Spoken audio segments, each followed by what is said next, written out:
Hi friends, welcome back to my channel. இன்னைக்கு நம்ம சேனல்ல வெஜ் பிரியாணி தான் செய்ய போறோம். குக்கர்ல 1/2 கிலோ அளவுக்கு வெஜ் பிரியாணி எப்படி செய்யலாம்னு பார்க்கலாம். ஃபர்ஸ்ட் குக்கரை ஹீட் பண்ணிக்கலாம். தேவையான அளவு எண்ணெயும் நெய்யும் ஆட் பண்ணிக்கலாம். ஒரு 6 ல இருந்து 7 டீஸ்பூன் அளவுக்கு எண்ணெய்.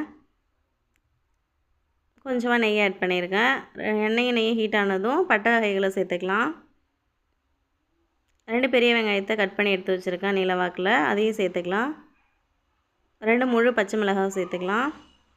நல்லா வதக்கி விட்டுக்கலாம். வெங்காயம் வதங்கிறதுக்கு லைட்டாக உப்பு ஆட் பண்ணிக்கலாம். வெங்காயம் இந்த லைட்டாக வதங்கிடுச்சு. ஒரு கைப்பிடி அளவுக்கு புதினா மல்லி சேர்த்து வதக்கி விட்டுக்கலாம். இந்த அளவுக்கு வதங்கினதுக்கப்புறம் இஞ்சி பூண்டு விழுது. இஞ்சி பூண்டோட பட்டை கிராம்பு ஏலக்காயெல்லாம் சேர்த்து அரைச்சிருக்கேன். சேர்த்து வதக்கி விட்டுக்கலாம். 2 தக்காளி எடுத்து கட் பண்ணி வச்சுருக்கேன். அதையும் சேர்த்து வதக்கி விட்டுக்கலாம். வெங்காயம் தக்காளி இந்த அளவுக்கு வதங்கினதுக்கப்புறம் மசாலா சேர்த்துக்கலாம். 1/2 டீஸ்பூன் தனி மிளகாய் தூள், 1 teaspoon biryani masala, 1 teaspoon chicken masala இதெல்லாம் சேர்த்து வதக்கி விட்டுக்கலாம்.